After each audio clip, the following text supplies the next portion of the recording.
Keep your radio dial right here. You're locked into the hottest news station on the planet. Hot 702.5 in FM sound. Blazing today's hip-hop, R&B, and pop music. Keeping your radio on fire. Bringing you the hottest, realest, riskiest talk shows live 24/7 on hot7025fm.com. It's your main man, 360 the Poet from the Morning Wood. And are you looking for the perfect drink? Well, you found it. Mimosa Royale is the perfect combination of California sparkling white wine and natural juice that is both tasty and refreshing. No artificial colors or flavors, no sugar added, and it's gluten-free. As the world's first ready-to-drink mimosa, Mimosa Royale is perfect for any occasion, day or night. You no longer have to drink 12 of those seltzers just to get that perfect buzz. At 8% alcohol, Mimosa Royale is the perfect drink to party with. Offered in a variety of flavors and sizes, you are bound to find a Mimosa Royale that... Hi. Hey. What's up? All your favorite artists. Check it out. Say my name. DJ Khaled. This is Mila J. Bruno Mars. On hot7025fm.com. Man, welcome back. Happy Wednesday.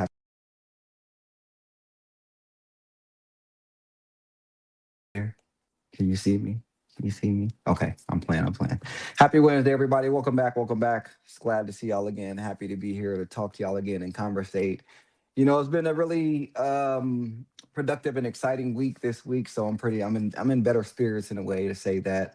You know, the weekend was I worked the weekend, but my son also had his first basketball game this weekend. They didn't win the game, but they were smiling a nice little comeback. They lost only by 4 points. That wasn't too bad.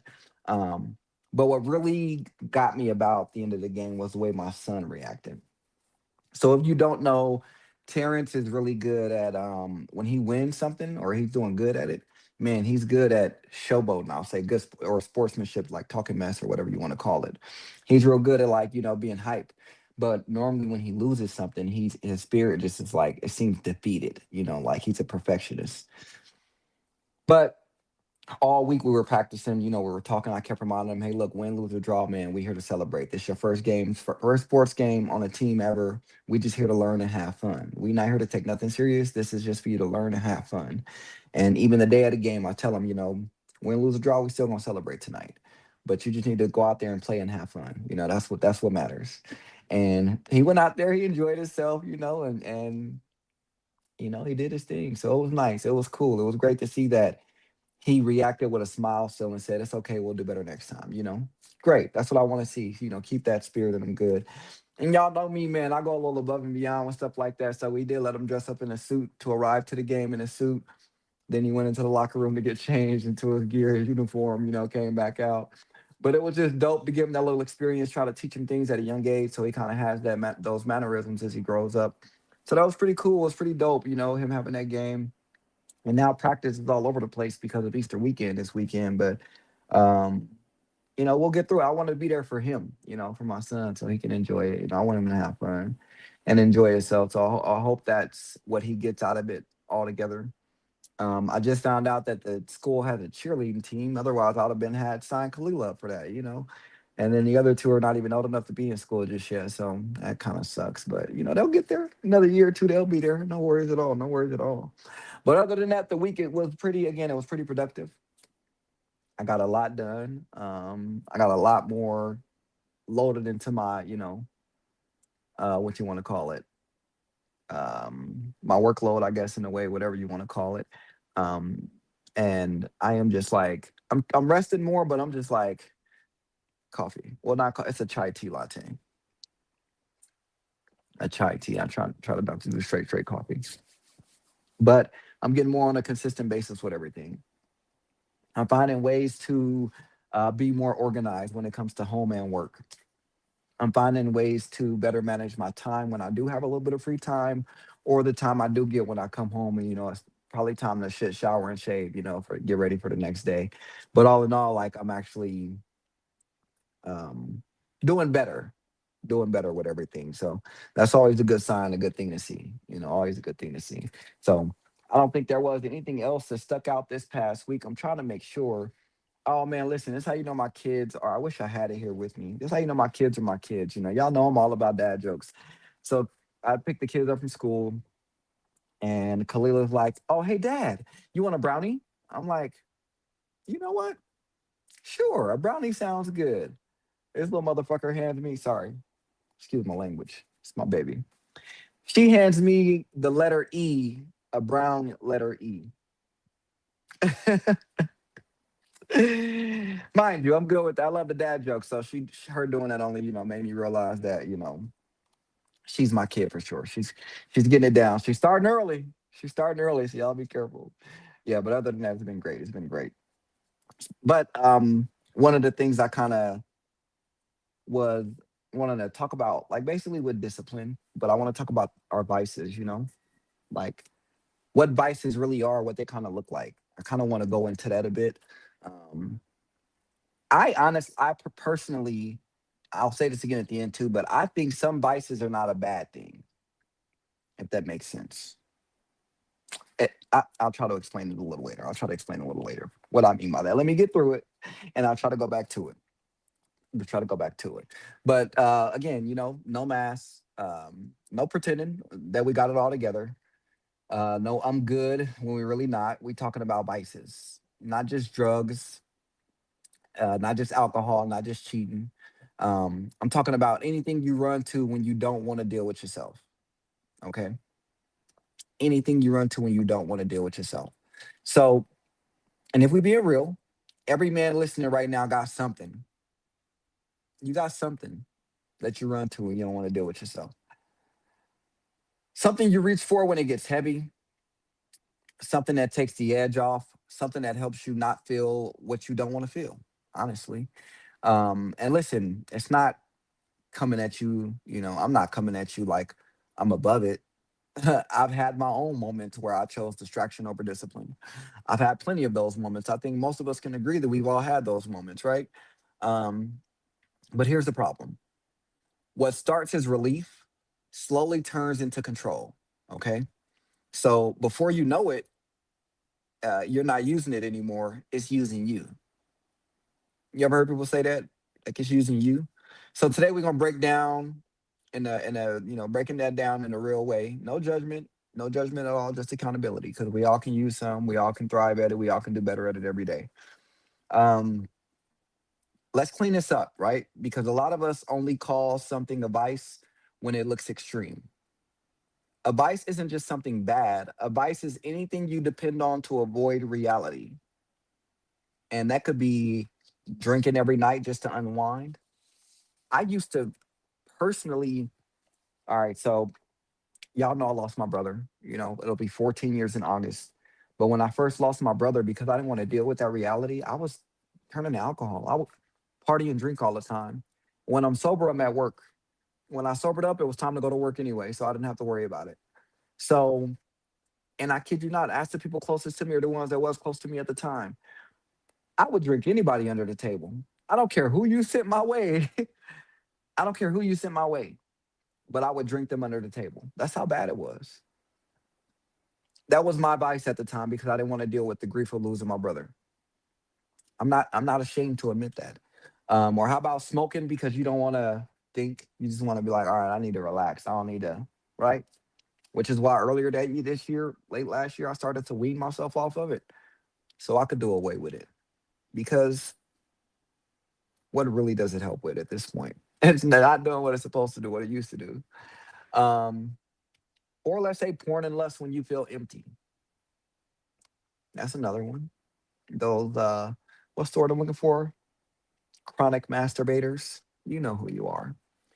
Or gambling, chasing a feeling. Might be chasing a high just to get that win, just to get that, oh, it's there, that rush, that adrenaline rush.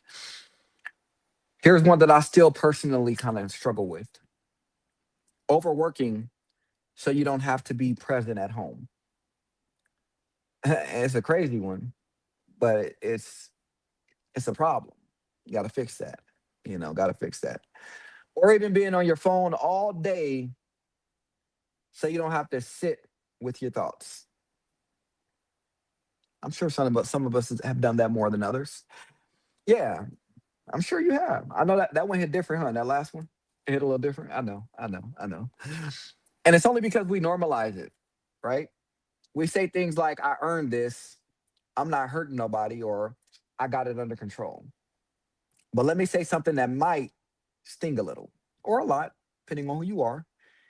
If you need it to feel okay, you don't control it. It definitely controls you. Again, I had to check myself on that too. We all have things we need to work on and improve on. It's nobody in this world is perfect. You show me a perfect person, I'll show you a liar easily. And that's no disrespect to nobody. I just say that because we can all work on something every single day. You think you're the smartest person alive, you can still learn more. You think you know everything in the world, start learning more about people's personal lives. There's so many ways to be more productive with yourself and grow as a person than just thinking you perfect as it is. We shouldn't chase perfect. We should just chase what's the word I like to use? I like to make it sound good. Lack of a better word, chase effort. Just just grow. Or chase growth.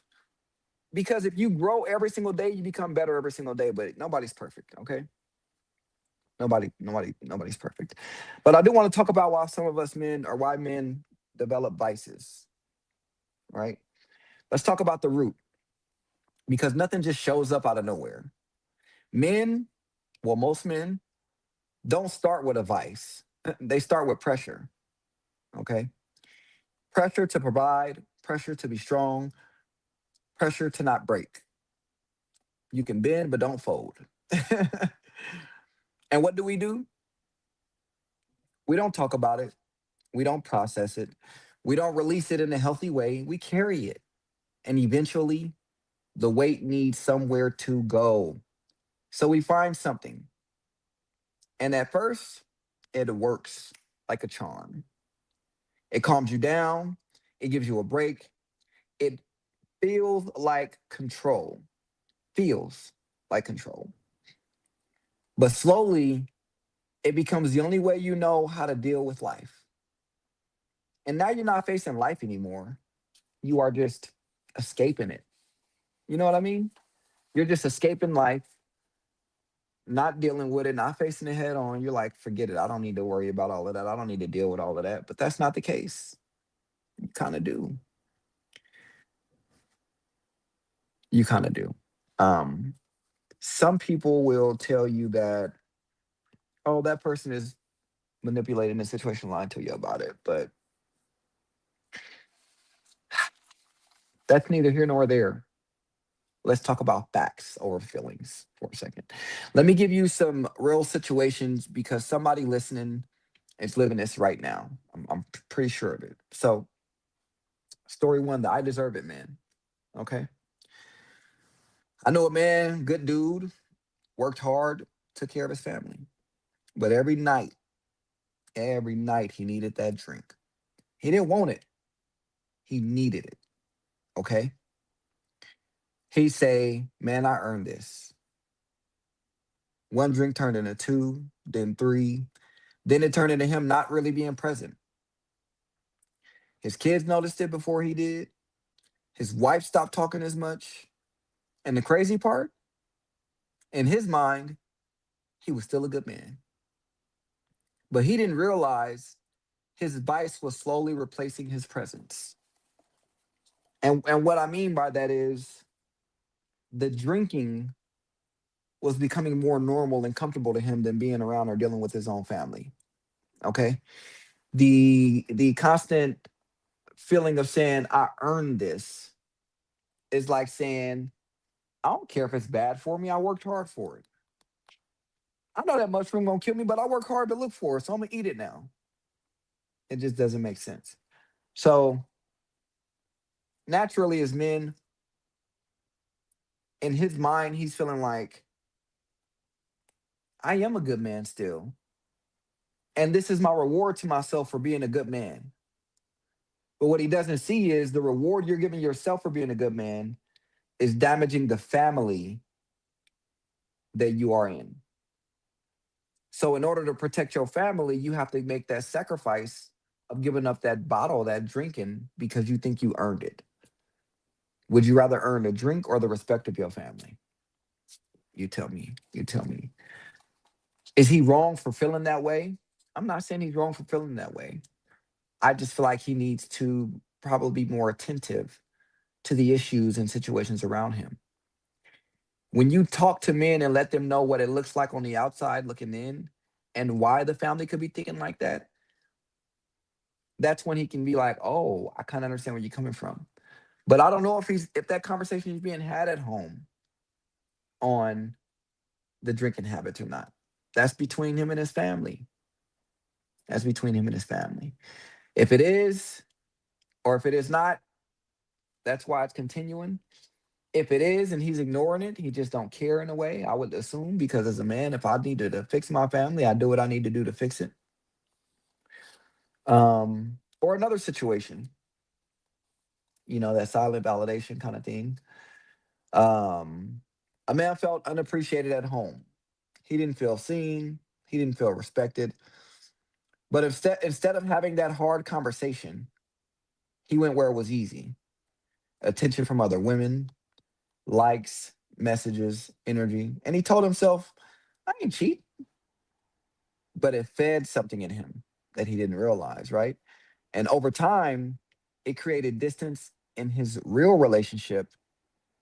His vice wasn't sex, it was validation. Those other women validated something that he felt like he was missing at home.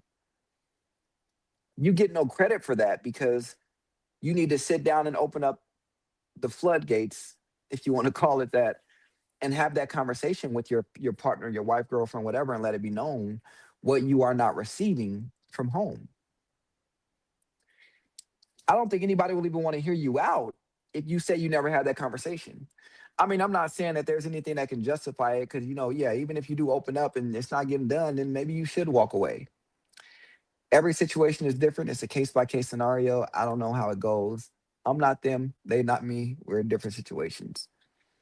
But in a situation like that, you are to come to your woman and let her know what things are not getting done or taken care of. And you have to make sure you're holding up your end of the bargain too, because you can't expect her to do something and you ain't even started the race yet. You waiting on her to hit the finish line, but you still at the start line. Like how? That it don't work like that. It don't work like that. So those conversations, those uncomfortable conversations you don't want to have, you need to. You need to for sure. Or we can even look. How about this one? Because this one hits a lot of men. A man drowning financially, pressure on every single side, bills, expectations, responsibilities, whatever you want to call it. But instead of facing it head on, he escapes into games, scrolling, distractions. Hours go by, not because he's lazy, but because he's overwhelmed. And instead of dealing with the pressure, he numbs it. So I'm not about to sit up there and, you know what? I'm gonna go escape reality in a video game, or I'm gonna get on Facebook and laugh at the stuff that people say or social media, whatever the case may be. Instead of dealing with the real problems in front of me, I'm gonna find some kind of distraction. Oh, look, a bug. No, I was doing that on purpose. That's what I mean by that. I would find any kind of distraction to go ahead and get that taken care of, or to get away from that. Sorry, not taken care of, but to get away from that and not actually to deal with it, like avoid it. Right? I would find any kind of way to deal with it like that. And that's not really resolving the issue that I'm having. I'm just kind of it's like you got a bad tooth and you keep getting a toothache every day. You can put Orajel on it every day for it to numb the pain. But that pain is still there and you got to deal with it sooner or later. Either a dentist got to get it taken care of, something's got to give. Same way. You can numb that pain or numb what you're going through, but either way, sooner or later, you got to deal with it, whether you want to or not. You just have to deal with it. You know what I mean? Um, every one of those scenarios, you saw different faces, but the same root: avoidance. It was all avoidance, regardless of what the situation was. It was avoidance. Okay. Um, let's make it plain because I'll talk about when it becomes a problem. Now, it's a problem when you feel like you need it to function, Like if you don't have whatever that is or whatever you've been doing or going on, you need it to function. And if you don't have it, you can't function right. You ever heard somebody get up like, dang, I'm gonna have a bad day. I can't smoke. Dang, I'm out of liquor. I can't drink today. It's gonna be a bad day. That's when it's a problem, a big problem, huge problem. Or you get defensive when it's brought up. Like somebody say, hey, man, you drink too much. I'm not an alcoholic. Hey, I didn't say alcoholic. I didn't say you drink too much. Calm down. But if the shoe fit, if the shoe fit, it's creating distance in your relationships, or your disciplining is slipping because of it. So let's say you went to the gym 5 times a week, but now all of a sudden you're only going twice. You've been doing this for 3 years, 5 times a week, and now you're going twice. Something going on, my man. What you avoiding? Because obviously your distraction, your routine is off key, right? Let me say this how I said off air, okay? Off air. If it's costing you your peace, your focus, or your family, it is too goddamn expensive. Again, if it's costing you your peace, your focus, or your family, it is too goddamn expensive. And a lot of us are paying for our vices with things we can't get back, like time, connection, respect. How? We got to pay for it and we don't even get a ROI, return on investment. Seem a little crazy to me. If you ask me, I think that's not fair, right? This is the part where it gets uncomfortable though. Because men, we're smart, we can explain anything, but explanation is not accountability. Yes, life is hard. Yes, pressure is real. But at some point, you gotta look at yourself and say, am I going to keep coping or am I going to change? Because nobody is coming to save you from your habits. Not your partner, not your friends, not even your environment. At some point, it's you versus you. It is. Now, let's not just hear things. Sorry. Let me restart that. I went too far first. I forgot something. Let's not just tear things down. Let's build something, right?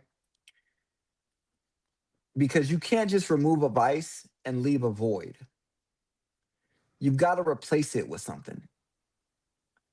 And you're like, well, why am I replacing a vice? What am I going to replace it with? I'm not about to give you a fake list. This is real life. So go work out, even when you don't feel like it. Get up and go do it. Make yourself do it. Make sure you do it. Talk to somebody you trust instead of holding it in. And if you don't feel like you can trust nobody, go get a therapist. You can pay them or find free therapy around here and they'll do it for you without having to worry about it. They don't know nobody. They don't know you from a can of paint. They finna get to know you. Y'all know I was gonna say this one though. Pray. Pray. Even if you don't have the perfect words, I'm telling you, easy, simple prayers work. They help you out. Just pray about it. Don't play about it. Write things down and be honest with yourself. Okay. Build something that actually moves your life forward and it doesn't keep you stagnant or having you turn around and go in reverse, looking in the rearview mirror.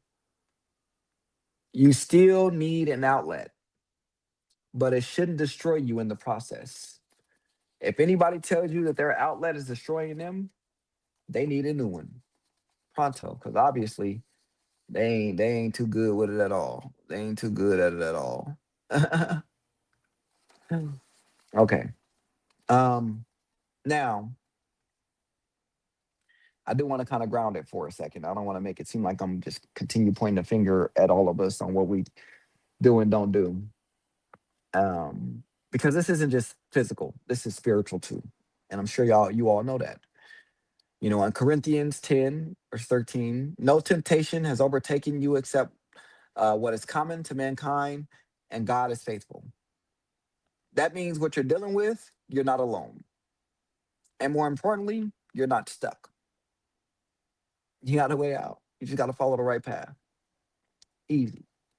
Or Galatians, walk by the Spirit, and you will not. Hold on now. I wasn't ready for this one, but this is good.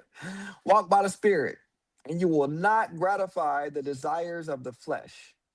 That's the real battle. Flesh versus discipline, impulse versus purpose. I think a lot of people get the impulse and purpose mixed up, but we'll save that for maybe next week. I'll get into some stuff like that next week, maybe. That might be a good little topic to go off of. That might be a good little topic to go off of. But I'm gonna give y'all a few little kind of, how do I say it? Like, okay, when things get heavy for me, like a few things I run to, like my kids are one. Like I love spending time with the kids when life is getting heavy. They're always a great spiritual lift. I don't know what it is, but they are great at making me feel better when I'm going through the worst stuff. But that one is a good one, right? That one is a good one that I kind of like. Um, I want to give away the healthy ones.